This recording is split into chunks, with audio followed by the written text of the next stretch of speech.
అందరికీ నమస్తే అండి. వైఎస్ఆర్ కాంగ్రెస్ పార్టీ శాసనసభ్యుల హాజరుకు సంబంధించి ఒక ప్రత్యేకమైన లెక్క ఒకటి ఉందన్నమాట. నిజానికి నేను ఒక 4-5 రోజుల కిందట చేసిన ఒక వీడియోలో పొరపాటున నేనే కాదు చాలా మీడియాలు గవర్నర్ ప్రసంగం రోజు వైసీపీ ఎమ్మెల్యేలు హాజరయ్యారు కదా, కాబట్టి ఆ హాజరు కౌంటింగ్లోకి వస్తుంది అని అనుకున్నాము. కానీ కాదంట.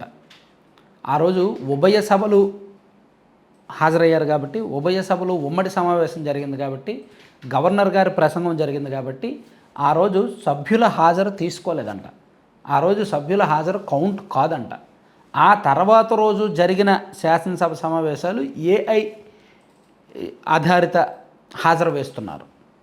కాబట్టి ఈ నెల 11వ తేదీన ఏదైతే అసెంబ్లీ ఉభయ సభల సమావేశాలు జరిగి గవర్నర్ ప్రసంగం జరిగిందో ఆ రోజు వైసీపీ సభ్యులు హాజరైనప్పటికీ రికార్డెడ్గా హాజరు కానట్టే.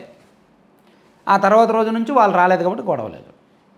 సో ఇప్పుడు అంటే ఇది అసెంబ్లీ నుంచి అధికారికంగా వచ్చిన సమాచారం. దట్ మీన్స్ ఆ రోజు హాజరు కౌంట్ కాదు అనేది అధికారికం, స్పష్టం. ఎందుకంటే రూల్ అది. ఉభయ సభలు సమావేశం అయిన రోజు, ఉమ్మడి సమావేశం జరిగిన రోజు సభ్యుల హాజరు తీసుకోరు, అధికారికంగా అవసరం లేదు అనేది. సో ఇప్పుడు ఇంతకీ లెక్క ఏంటంటే, ఈ టాపిక్ ఎందుకంటే 60 రోజుల పాటు శాసనసభకు హాజరు కాకపోతే అనర్హత వేటు పడుతుంది అనే ఒక పాయింట్ ఉంది కదా. ఇందులో జగన్మోహన్ రెడ్డి గారు తప్ప మిగిలిన ఎమ్మెల్యేలందరూ సేఫ్.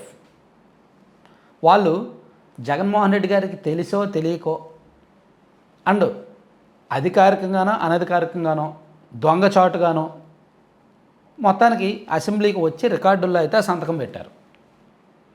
ఆ సంతకాలు చెల్లుతాయి, అంటే వాళ్ళు హాజరైనట్టు చెల్లుతాయి. అది అనైతికమే, అది క్రమశిక్షణ ఉల్లంఘనే, అది శాసనసభ నిబంధనలకు విరుద్ధమే. కానీ దాన్ని హాజరుగానే పరిగణిస్తోంది శాసనసభ, ఎందుకంటే రికార్డుల్లో వాళ్ళు సంతకం చేశారు కాబట్టి. కానీ ఒక్క జగన్మోహన్ రెడ్డి గారు మాత్రం హాజరు కాలేదు. ఆయన ఎందుకు దొంగచాటుగా వస్తాడు? ఆయన వస్తే తెలిసిపోద్ది కదా.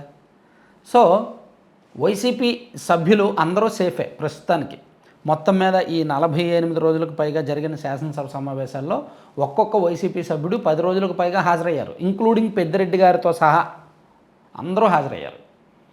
కానీ ఒక్క జగన్మోహన్ రెడ్డి గారు మాత్రం అప్పుడు ప్రమాణ స్వీకారం టైంలో వచ్చారు, ఆ తర్వాత అస్సలు రాలేదు. కాబట్టి ఆయనకు పదవీ గండం పొంచి ఉంది. ఈ బడ్జెట్ సమావేశాలు దాదాపుగా 17 రోజుల పాటు జరగబోతున్నాయి. ఈ బడ్జెట్ సమావేశాలు పూర్తయినప్పటికీ జగన్మోహన్ రెడ్డి గారు మొత్తం ఎన్ని రోజులు రాలేదు వరుసగా అనేది కౌంట్ చేస్తారు. 60 రోజులు అయితే ఆయన్ను ఇమీడియట్గా అనర్హత వేటు వేయడానికి రెడీగా ఉన్నారు. లేదు ఇప్పుడు కాకపోతే వర్షాకాల సమావేశాలు జరుగుతాయి జూలైలో.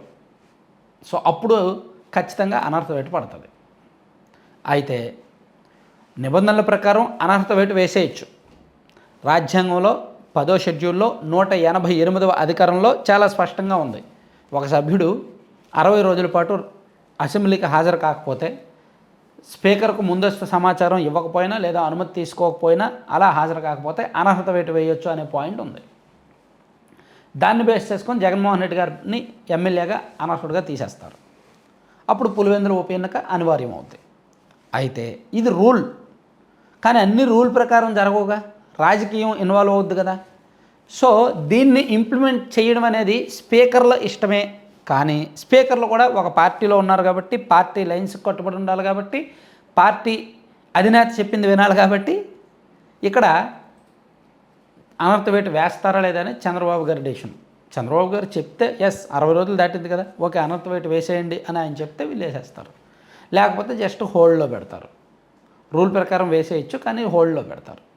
సో పులివెందుల ఉప ఎన్నికకు వెళ్దాము, చూద్దాం, బలం నిరూపించుకుందాం అని ప్రభుత్వానికి ఉద్దేశం ఉంటే జగన్మోహన్ రెడ్డి గారి మీద అనర్హత వేటు వేసేస్తారు. చంద్రబాబు గారికి ఆ ఉద్దేశం ఉంటే ఎందుకులే మళ్ళీ అనర్హత వేటు వేస్తే అతనికి సింపతి వస్తుంది, పైగా అక్కడ గెలవడం కూడా కష్టమే, గెలవలేము, పైగా అతని పదవి పీకేశారని లేనిపోని సింపతి వస్తుంది. ఆ సింపతిని పట్టుకొని ఆ ఒక్క సీటు కాకుండా రాష్ట్రం మొత్తం మళ్ళీ జనంలో చర్చ జరగవచ్చు.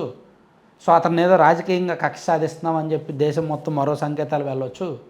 అతను అసెంబ్లీకి రాలేదు కాబట్టి అనర్హత వేటు వేసాము అనే కారణం చూడకుండా అతను పదవి పీకేసామనే మళ్ళీ ఏమైనా చర్చ జరిగినా జరగచ్చు, ఎందుకు రిస్క్ ఆ పదవి కోసంలే వదిలేయండి అని అనొచ్చు. నేను అనుకోవడం అయితే చంద్రబాబు గారికి అంత ధైర్యం, అంత గట్స్ చెయ్యరు. ఆయన అంత స్పీడ్, అంత దూకుడైన డెసిషన్స్ తీసుకోరు, అంత వివాదాస్పద నిర్ణయం తీసుకోరు. వదిలేస్తారు. 60 రోజులు రాలేదా, పోతే పోనీ పర్లేదులే వదిలేయండి, ఎందుకు ఇప్పుడు ఉప ఎన్నికకు వెళ్ళడం, అనర్హత వేటు వేయడం, మళ్ళీ లేనిపోయిన రిస్క్ ఎందుకు అని రిస్క్ తీసుకోవడానికి ఇష్టపడరు అనమాట. సో నాకు తెలిసినంత వరకు ఈ అనర్హత వేటు పడుతుంది అనేది ప్రకటనలకే తప్ప రాజకీయ డెసిషన్స్ పరంగా మాత్రం ఆచరణ సాధ్యం అవ్వదు అని నేనైతే అనుకుంటున్నాను. Thank you. కంటెంట్ చివరి వరకు చూసిన ప్రతి ఒక్కరికి ధన్యవాదాలండి. కంటెంట్కి సంబంధం లేకుండా మీరు స్క్రీన్ మీద ఒక యాడ్ చూస్తున్నారు కదా, laddupallam.com అని. సో ఈ ప్రత్యేకత ఏంటంటే, ఈ ఫుడ్ ప్రత్యేకత ఏంటంటే మిల్లెట్స్తోనూ, సీడ్స్తోనూ, నట్స్తోనూ, డ్రై ఫ్రూట్స్తోనూ బయట ఎక్కడ మీకు ఈ ఫుడ్ ప్రోడక్ట్స్ దొరకవండి. రాగి, సజ్జ, జొన్న, కొర్ర, అవిసె గింజలు, పొత్తిడి గింజలు, గుమ్మడి గింజలు, మఖానా గింజలు and multi seeds and nuts, dry fruits, ఇలా దాదాపుగా ఒక 20 రకాలు. ఇందులో గోందు లడ్డూలు కూడా ఉంటాయి వీళ్ళ దగ్గర. గోధుమ లడ్డూలు ఉంటాయి, గోందు ఉంటాయి, నువ్వులు ఉంటాయి, నల్ల నువ్వులు ఉంటాయి, అన్నీ ఉంటాయి. సో ఇటువంటి భిన్నమైనవి వీళ్ళు ప్యూర్ ఆర్గానిక్ బెల్లం పొడితో చేస్తారు, పంచదార వాడరు, లేదా డేట్స్ పౌడర్ వాడతారనమాట. సో మల్టిపుల్ హెల్త్ బెనిఫిట్స్ ఉంటాయి. అలాగే వీళ్ళ దగ్గర మిల్లెట్స్తో చేసిన హాట్ స్నాక్స్ ఉంటాయి అండ్ రకరకాల veg and non veg pickles ఉంటాయి, నల్లేరు కారపొడి, బి కాంప్లెక్స్ కారపొడి అండ్ ప్రోటీన్ కారపొడి లాంటి కారపొడులు ఉంటాయి అండ్ హెల్త్ పౌడర్స్ ఉంటాయి. పాలలో వేసుకొని తాగడానికి ఏబీసీ పౌడర్ అని, ప్రోటీన్ పౌడర్ అని, డ్రై డేట్స్ పౌడర్ అని, మునగాకు పొడి, జామాకు పొడి ఉంటాయి. సో ఇవన్నీ కూడా మీకు కావాలి అనుకుంటే 2 తెలుగు రాష్ట్రాలకు ఫ్రీ డెలివరీ ఉంది, షిప్పింగ్ ఫ్రీ ఉంటుంది, ప్లస్ కొన్ని ఆఫర్లు ఉన్నాయి. 9997839994 నెంబర్కి కాల్ చేసి మీరు ఆర్డర్ చేసుకోవచ్చు. Thank you very much. లేదా laddupallam.com సైట్లో అయినా ఆర్డర్ పెట్టుకోవచ్చు. Thank you.